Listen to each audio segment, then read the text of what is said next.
Good evening, students. Today we will learn about official correspondence. Official correspondence include all official work letter in an office. Official correspondence, जैसा कि मैंने आपको correspondence बताया था पहले कि करस्पॉन्डेंस क्या होता है, लेटर होता है। इसमें जो भी ऑफिशियल लेटर होते हैं वो सारे लेटर्स ऑफिशियल करस्पॉन्डेंस में इंक्लूड होते हैं। The letters are written between different offices and department of government. It includes the letters written between two governments, inter-governments from one state to another state government or the central government or vice versa. जो भी ये letter लिखे जाते हैं या तो different offices होंगे government के, उनके बीच में लिखे जाएंगे, या अलग अलग डिपार्टमेंट्स होंगे उनके बीच में लिखे जाएंगे, या फिर टू गवर्नमेंट्स हैं उनके बीच में लिखे जाएंगे, या फिर एक स्टेट की गवर्नमेंट से दूसरे स्टेट की गवर्नमेंट में भेजे जाएंगे. Like business letter, the official letter are not friendly. जैसे कि बिजनेस लेटर फ्रेंडली होते हैं, ऐसे ऑफिशियल लेटर फ्रेंडली नहीं होते. इट मीन्स हम ऑफिशियल लेटर में ऑफिशियल लैंग्वेज ही यूज करेंगे, ऑफिशियल फॉर्मेट ही यूज करेंगे, लेकिन बिजनेस लेटर में हम नॉर्मली लोकल लैंग्वेज यूज में ले लेते हैं, लेकिन ऑफिशियल लैंग्वेज में वो लैंग्वेज यूज में नहीं लेंगे, ओनली ऑफिशियल लैंग्वेज यूज में लेंगे और ऑफिशियल फॉर्मेट ही यूज में लेंगे. These letters are formal letter. In letters को हम formal letters बोलते हैं and demand special care of dignity and designation of the person or officer writing the letter. जब भी हम लेटर लिखते हैं, ऑफिशियल लेटर लिखते हैं, तब इस चीज का ध्यान में रखा जाता है कि जिसको हम लेटर लिख रहे हैं उसकी डिग्निटी एंड डेजिग्नेशन को देखते हुए हम लेटर को लिखते हैं, मतलब एक डिग्निटी मेंटेन करके रखते हैं. The letter heading in an official letter is mostly followed by the word from. Letter head official letter में starting from से होती है and the addressee name and the addressee followed by the word to. They have different layout, style, language, etc. Types of official correspondence. किन किन तरीके के official correspondence होते हैं? फर्स्ट है ऑफिशियल लेटर, सेकंड है डेमी ऑफिशियल लेटर, थर्ड है office memorandum, fourth है office order, fifth unofficial note, six है सर्कुलर लेटर, सेवेंथ है endorsement, notification, resolution, press communication. First है डेमी ऑफिशियल लेटर, इसको हम डीओ लेटर भी कहते हैं. The DO letter are generally written और type in the form of personal और प्राइवेट कम्युनिकेशन. डीओ लेटर इसलिए लिखे जाते हैं अगर कुछ पर्सनल और प्राइवेट कम्युनिकेशन करना है, आपस में बिजनेस हेड्स है उनके बीच में कम्युनिकेशन करना है, तो उनके बीच में ये लेटर लिखे जाते हैं. जैसा कि आगे लिखा हुआ है, communication on the printed personal letter head, जो खुद का पर्सनल लेटर होगा उस पर लिखे जाएंगे कंटेनिंग पर्सनल नेम, उस पर खुद का जो ऑफिसर है उस खुद का पर्सनल नेम होगा, ऑफिशियल डेजिग्नेशन होगी, नेम होगा, एड्रेस होगा of the office etcetera. These type of letter are written by one official to another for various reasons such as maintenance of secrecy, expecting quick decision on the matter. इन चीजों के लिए वो letter लिखे जाते हैं. अब है इसका फॉर्मेट देखते हैं कि official letter DO official letter हम कैसे लिखते हैं. ये इमेज है, इस इमेज में बताया गया है कि कैसे ऑफिशियल लेटर लिखते हैं. DO letter written in the first person using I instead of we in the friendly way. इसमें I मतलब एक ही जना लिखेगा, ठीक है, मतलब बहुत सारे लोग नहीं लिख रहे हैं इस लेटर को. It is addressed personally to the officer by his or her name. Then हम यहाँ पे name and address देंगे उसका. The reference number and date are written as usual as DO number. हर लेटर का, हर गवर्नमेंट जो ऑफिशियल लेटर होते हैं उनका कोई रजिस्ट्रेशन नंबर होता है, कोई सीरियल नंबर होता है, जैसे कि आप डीएम के ऑर्डर्स भी आते हैं उन पर नंबर लिखा रहता है. तो हर लेटर का अलग अलग स्पेसिफिक नंबर होता है, उस रेफरेंस नंबर के थ्रू ही हम लेटर चेक करते हैं. तो वही बात यहाँ पर है, यहाँ पे डीओ नंबर दे रखा है, तो हर लेटर का डिफरेंट डीओ नंबर होगा. हम उस लेटर में यहाँ पर reference number it means DO number यहाँ पर लिखेंगे और डेट यहाँ लिखेंगे. Subject is mention in the DO letter, इसमें सब्जेक्ट नहीं दे रखा है, अगर सब्जेक्ट आप देना चाहो तो यहाँ सब्जेक्ट दे सकते हो. The starting point of DO letter is written dear mister और डियर मिस्टर श्री, जो भी नाम है, इन एप्रोप्रिएट सैल्यूटेशन. जैसा कि मैंने ये बताया कि आपको ये वाला पोर्शन होता है सैल्यूटेशन होता है, dear sir, dear ma'am, then आप सैल्यूटेशन यहाँ पे लिखेंगे. The name of the officer written the letter and his designation are written before the salutation at the left hand margin। यहाँ पे लेफ्ट हैंड मार्जिन पे name and उसकी designation लिखी हुई है, परचेज ऑर्डर के लिए लिखा हुआ है।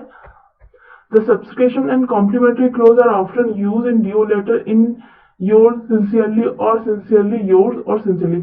यहाँ पे ये कॉम्प्लीमेंट्री क्लोज लग गए हैं। लेटर की ये बॉडी होती है, इसको हम बॉडी बोलते हैं इस वाले पोर्शन को, और इससे बोलते हैं हम कॉम्प्लीमेंट्री क्लोज। ठीक है, with warm regards. It is signed by the officer without stating his designation at the bottom as the same is written on the letterhead. Only the name is written within the bracket। यहाँ पे खाली name लिखा जाएगा, यहाँ पे उसकी post नहीं लिखी जाएगी कि किस पोस्ट पर, उसकी डेजिग्नेशन नहीं लिखी जाएगी, जो कि डेजिग्नेशन ऊपर लिख चुके हैं। In these letters, the name and letters of the addressee is written at the end of the left hand side। जिसने ये लेटर भेजा है वो लेफ्ट हैंड साइड पर सबसे नीचे लिखा जाएगा। मिस्टर राकेश गुप्ता यहाँ लिखा हुआ है जिसने लेटर भेजा है, एड्रेसी का। The respectful purchase phrase like with kind regard, with best regard etcetera may be added before the complimentary close. यहाँ पे कॉम्प्लीमेंट्री क्लोज है, यहाँ पर आप ऐड कर सकते हो। ये वही इमेज है। नेक्स्ट है office memorandum. The office memorandum is known as memo. Office memorandum को हम मेमो भी बोलते हैं and is commonly use for inter office correspondence in business in different offices. ये कहाँ आती है? इंटर ऑफिस करस्पॉन्डेंस में काम में आती है, जहाँ सेम लेवल के लोग बैठे हुए होते हैं, वो आपस में डिस्कशन करते हैं। A memo is a message is written sent by one person or department to another within the same organization। This is the reason why the memo sometimes is described as an inter-office memo। कि जो memorandums लिखे जाते हैं ये एक ही office के अंदर या सेम ऑर्गेनाइजेशन के अंदर ही लिखे जाते हैं, डिफरेंट डिफरेंट ऑफिस में नहीं लिखे जाते। डिपार्टमेंट अलग अलग हो सकते हैं, पर्सन अलग अलग हो सकते हैं, लेकिन ऑर्गेनाइजेशन सेम रहेगी। It is usually use in offices for routine matter like granting of annual increment. जैसे कि हमें एनुअल इंक्रीमेंट का पता करना है तो within organisation, within one office के अंदर ही ये लेटर्स, ये मेमोरेंडम्स है, ये लिखे जाते हैं। कंफर्मेशन इन सर्विसेज, इन चीजों के लिए काम में आएंगे। Making announcement, request, policy statement, notice, reminders, suggestion, acknowledgement, congratulation, informal invitation, salary and leave adjustment etcetera. It is usually drafted by senior officer. ये नॉर्मली जो सीनियर ऑफिसर होता है वो भेजता है इसको for their subroutines. It include the name of the originator. इसमें include होता है जो ओरिजिनेटर का नेम है, द इंटेंडेड पर्सन जिसको हमें भेजना है, to the whom it is address जिसको हमें भेजना है, द डेट ऑफ इश्यू जो डेट है इश्यू करने की, the general topic and the body of the document. The important feature of the memorandum, this is written in the third person के through भी लिखा जा सकता है। ये ऐसा नहीं कि खाली जो मेन हेड है वही लिख रहा है, टाइपिस्ट भी टाइप कर रहा है, या फिर किसी और को बोल दिया कि तुम ये काम करके दे दो, क्लर्क को बोल दिया, जो ऑफिस का हेड है, जो मेन मैनेजर है, उसने क्लर्क को बोल दिया कि तुम ये काम कर दो। इट मीन वो थर्ड पर्सन हो गया, तो उसके थ्रू भी ये लिखा जा रहा है। It is written in direct style, हमेशा डायरेक्ट स्टाइल में लिखा जाता है। It does not have either salutation और सब्सक्रिप्शन। इसमें हमें डियर सर, डियर मैम लगाने की जरूरत नहीं होती है, सब्सक्रिप्शन भी लगाने की जरूरत नहीं होती है। The address of the addressee is written in the left hand bottom corner after the signature। Signature के बाद ये address लिखा जाता है। It contain either the name or the designation of officer signing the letter। ये देखो ये example है, ठीक है। यहाँ नेम एंड एड्रेस है डिपार्टमेंट का। ये मेमो का, हर एक मेमो का नंबर होता है, जैसे कि मैंने बताया था पहले रेफरेंस नंबर होता है हर लेटर का, तो हर मेमो का एक नंबर होगा, यहाँ पे नंबर मेंशन करेंगे। देन डेट, यहाँ पे मेमोरेंडम लिखा हुआ है, सब्जेक्ट लिखा हुआ है, appointed to the post of lower divisional clerk. इसमें लेटर में लिखा हुआ है with the reference to her application dated for the post of lower division clerk in the administrative department. Mistress Urvashi Rana is selected for the same post as is requested to join immediate। मतलब यहाँ joining letter है, ये बोल रहा है कि lower division clerk को यहाँ पे पोस्ट दी गई है, ठीक है। यहाँ एडमिनिस्ट्रेटिव की ऑफिसर्स का नेम होगा, ये एड्रेस है। Office order, third office order. According to the rules, office order used by the competing authority for issuing the instruction for the internal administrator like changes of work hours, warning letters, showcases notice, grant of leave, distribution of work, promotion and transfer etc. ये जो letter लिखे जाते हैं, जो competent जो main authority होती है उनके थ्रू लिखे जाते हैं, जैसे कि कोई ऑर्गेनाइजेशन है उसकी मेन अथॉरिटी है उसके थ्रू ये ऑफिस ऑर्डर लिखे जाएंगे। ठीक है, अगर क्योंकि उसे ऑफिस हार्स के वर्क में चेंजेस करने हैं तो वो भी वार्निंग लेटर्स भेजने हैं, तो ऑफिस का जो मेन हेड होगा वही ये लेटर लिखेगा। They are the mean of downward communication. ये क्या है, डाउनवर्ड कम्युनिकेशन मतलब अब जो हेड है वो नीचे वाले लोगों को ये लेटर साइन करेगा।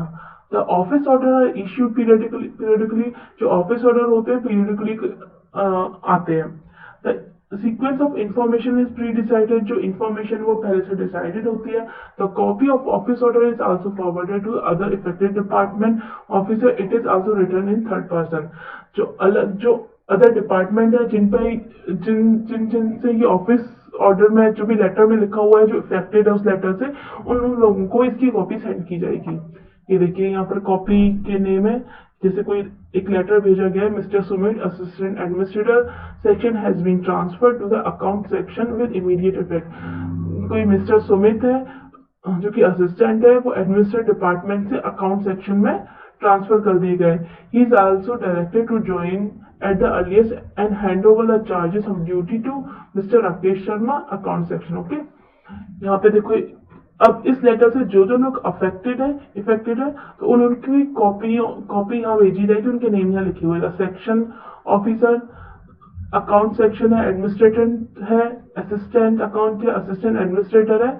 ओके, नेक्स्ट है office note. It is also known as inter department note और unofficial note, unofficial note. इसे अनऑफिशियल नोट भी बोलते हैं और इंटर डिपार्टमेंट नोट भी बोलते हैं। Office note is use for horizontal communication. Office note क्या होता है, हॉरिजेंटल कम्युनिकेशन के लिए यूज में आता है। मींस जो डिपार्टमेंट के सेम लेवल के लोग होंगे उनके बीच में ये लेटर सेंड किए जाएंगे। जो उससे पिछला वाला बताया था वो हेड होगा, वो अपने नीचे वाले लोगों को भेजेगा, लेकिन ऑफिस नोट में क्या होगा, जो डिपार्टमेंट है अलग अलग डिपार्टमेंट के सभी हेड हैं, जैसे कि एक हो गया मेडिकल डिपार्टमेंट हो गया, या फिर मैं एक ही ऑर्गेनाइजेशन की बात करूं तो एडमिनिस्ट्रेटिव डिपार्टमेंट हो गया, कोई अदर फूड डिपार्टमेंट हो गया, तो जो उनके हेड है तो उनके बीच में कम्युनिकेशन होगा। They are exchange between department और डिफरेंट ऑफिसेस और ऑलमोस्ट इक्वल रैंक, जो भी इक्वल रैंक के होंगे उनके बीच में एक्सचेंज होगा ये letter. These note are circulated asking for suggestion. ये नोट्स किस लिए सर्कुलेट होते हैं कि कोई भी सजेशन आपस में अलग अलग डिपार्टमेंट के हेड है उनके बीच में आपस में सजेशन करना है, कोई एडवाइस देनी है, कोई views and comment to the other department, किसी दूसरे डिपार्टमेंट के व्यूज लेने हैं, उनके कमेंट्स लेने हैं on the proposal in the seeking, मतलब कोई इंफॉर्मेशन लेनी है, कोई इंफॉर्मेशन देनी है, giving information about some matter concerning these respective department. This reference can be made either on the note itself or by independent self-explanatory note. No salutation and complimentary clause are required. कोई भी salutation and complimentary clause required नहीं होता है। इसका example है, कोई भी salutation नहीं है, dear sir, dear ma'am नहीं है, कोई complimentary clause नहीं है। ठीक है, थैंक यू।